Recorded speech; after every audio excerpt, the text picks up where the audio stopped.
Hi, everyone. Welcome to this week's episode of the Incident Management Cafe. I'm Cam Srikanth, joined here by my co-host, Robert Crum, our VP of Technology. Thanks for joining us, Bob. Yeah, good to be here, Cam. Cool. And today, everyone, we have a special guest, Haridas Gokulan, who's actually an incident manager, has quite a bit of background in the incident response and incident management space. So he's going to be providing us a bit of input just around what he sees in the ecosystem and discussion around where our incident response is headed. So thank you for joining us, Hari. Yeah, thank you. Thank you for having me. Awesome. So, Hari, you've had substantial experience in the incident response space, right? First, as an incident manager at IBM, and now at as a major incident management at kyndryl, which has been spun off from IBM. With your experience across these two separate organizations, as an incident manager, would you say that your experience, your responsibilities, and the strategies you employed to resolve incidents were uniform across the two, or did your roles and the way that you approached incident response differ from each organization?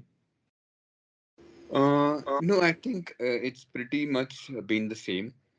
As you pointed out, this is kyndryl is more or less an IBM spin-off. The technology, the GTS as we had called it, it's spun off to a new organization. So pretty much nothing has really changed with how incident management has changed.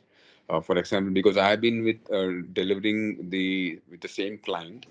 Nothing really has changed in terms of how we operate, in terms of how we respond to incidents. How the contract has been, it's the same, and we deliver it according to how our contract is. So it's been the same. Got it. So then, even at Kyndryl, right? So I guess it's not an org-wide process. It's contract to contract or customer to customer, right? Based on how you manage your SLAs, it's dictated based on each individual client. Yes, yes, correct. The only thing, if I could say maybe is because we were when we were in IBM, most of the time we have to use only IBM tools. For example, monitoring tools are all IBM tools, and the communication that we have using the internal communication now, it was earlier something which is IBM, and now it's getting changed to Microsoft tools. Mhm. So only those things have changed, but nothing else in terms of process wise. We are pretty much the same. Got it. Yeah, absolutely. That makes sense. So there, from I guess with respect to your role as a whole, right? Just incident response in general. What do you generally face, right? What would you say the top three issues that you face as an incident manager and obstacles that you must overcome, as well as what do you think would be the top three issues that incident managers face in the space as a whole? The top three issues, what I could think of maybe is when you have P1s being raised with incomplete information, right? Hmm. They might pretty much just because the customer called up the service desk and tells that it's a P1. I know sometimes you get like this kind of P1s coming to us. How we operate is, and normally I think most of every team, there will be a service desk or service operations team. They will be informed of any P1s and all that. And the service desk guys, they have to actually go, record all the information real. But if they don't do it, and they just take half the information of whatever the customer tells, and then put it on to us, then we will have to spend a whole, at least 15-20 minutes trying to figure out this is an actual P1. Hmm. And believe it or not, many of the times you end up in we end up in a situation where it was never a P1 at all. Mm. So this is one major headache, and so we try and train our teams, ensuring that that this doesn't really happen. Then the other thing is when you join in a war room calls, as we call it, Hmm. bridge calls. You have multiple names.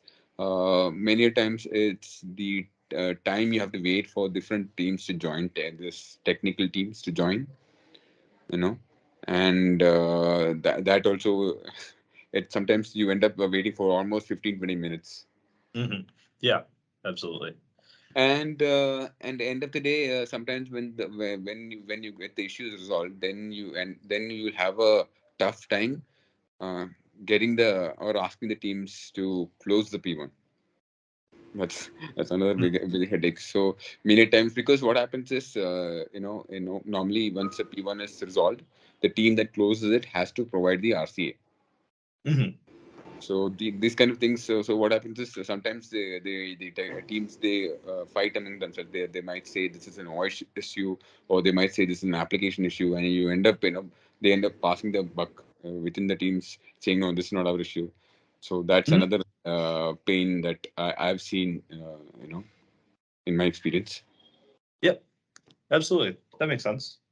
So then I guess with respect to the first pain, right, where you were mentioning the lack of information that's being transmitted from the service desk to the service operations center, or potentially from the customer to the service desk, whatever phase that like drop off of information exists, do you think that the solution is better triaging, right? Having a set of standards that exist as far as how an information is processed, how it's bucketed, and as a byproduct of at least that minimal sorting, minimal triaging, that exists as a standard prior to it being passed along to your service operations.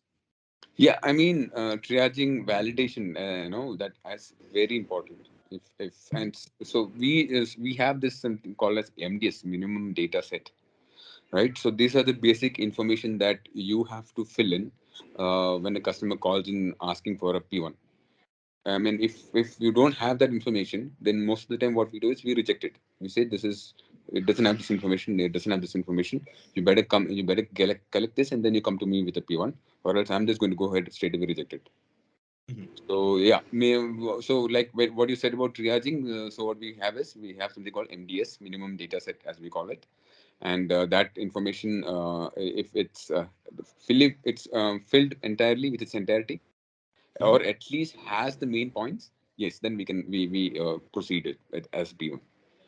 So does that concept of an MDS also apply to your postmortem or your root cause analysis, right? Are there specific points of data that you require once an incident is resolved in order for that mitigation step or documentation for your postmortem? Yes, yes. These are, I think, very much we really require this information. Then only we can actually pass on to the problem investigation team for the RCA, because they also require certain information, like to construct their, like for example, in our RCA, the method where we follow is 5 eyes. So all this information should be there. Then only they can also proceed with their, these are all actually interconnected. If we have this information, then we can go ahead and proceed with the P1. And then once the P1 investigation or the P1 is resolved, then you give this information to the RCA team. They can do their investigation also. Yeah, absolutely.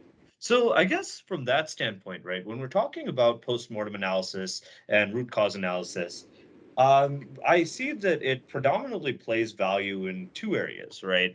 Risk mitigation, right? Trying to optimize processes or make any configuration changes, whatever that is, to prevent future occurrences of the same type of incident. But then at the same time, I think that it's also beneficial in terms of a guideline to solve the same type of issue as it occurs in the future. So where would you think that the benefit of root cause analysis and postmortem analysis truly lie? Is it trying to mitigate future occurrences more so, or is it trying to expedite the process of resolving the same type of incident if it pops up again? No, I think it works on 2 points, like what you mentioned. So one is we learn how to mitigate it, or how to avoid these occurrences of this incident happening from again.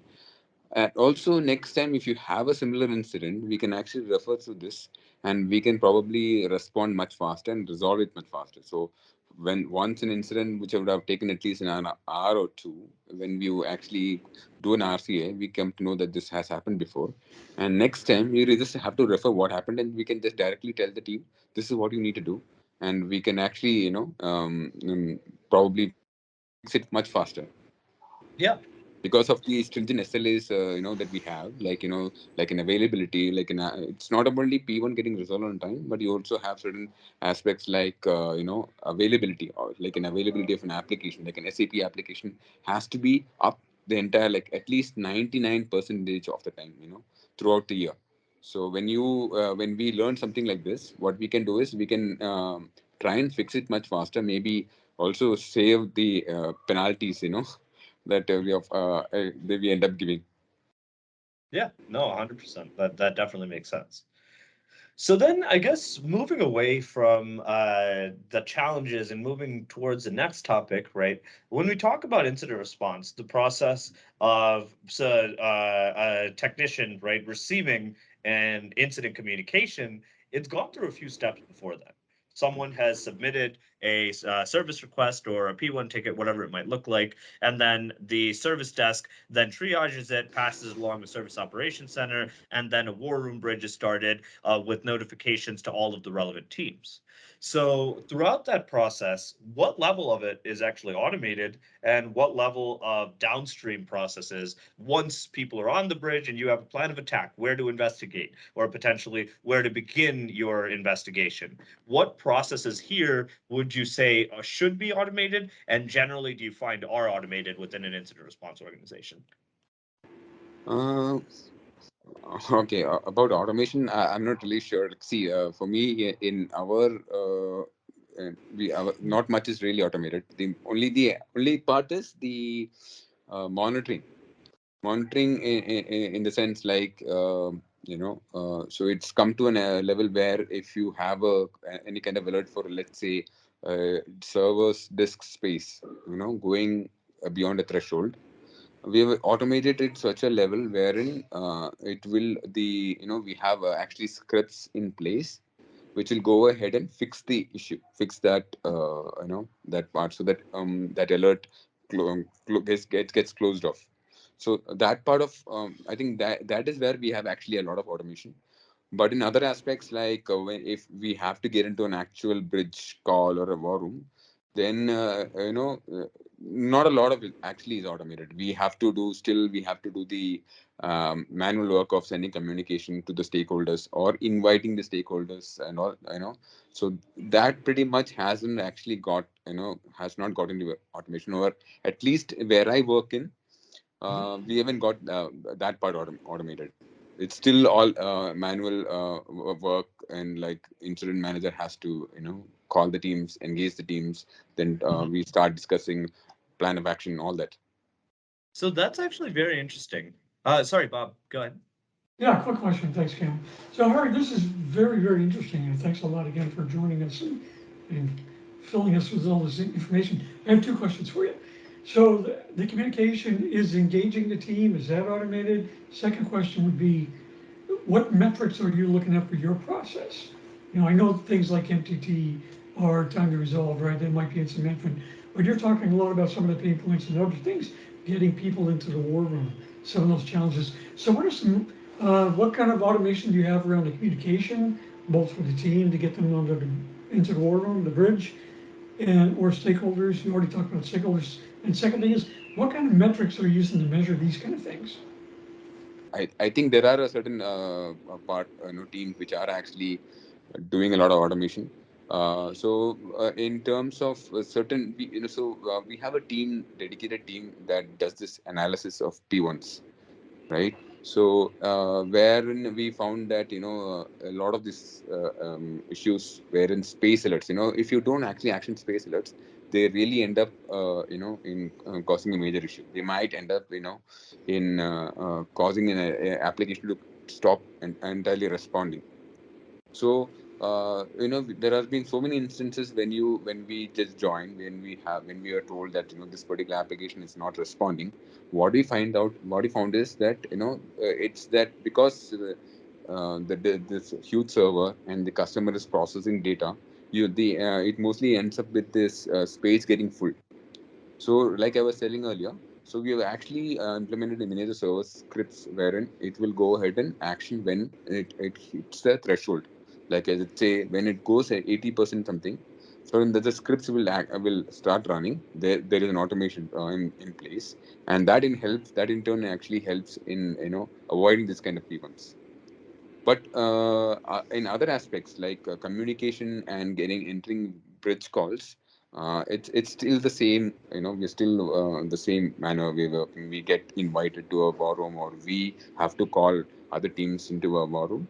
And communication, whatever like the actions being taken, that is still we have to note it down. Like we have to note it down, and we have to send it manually. So that part really hasn't changed. It's much manual work. Great, thank you. Kim? Yeah. I think that that's very interesting, especially based on the type of customer profiles as well as the use cases that we see. We find that normally, from a completely manual process, the first step that we see organizations take is automating the communication, but then downstream, once they become a bit more mature, automating the actual response. In your case, I think that's flip flopped a little, where you guys have automated the response prior to the communication. So I think that that's actually very, very interesting as far as how you're approaching incident response there for repeatable tasks, trying to reduce that level of noise and pretty much getting it out of the eyes of engineers that could otherwise be spending time on critical issues, right? Yeah, correct. Cool. Well, really appreciate it, Hari. I think that we gleaned quite a bit of insight. Appreciate your time. Appreciate you joining us. And for our viewers, until the next time, thank you.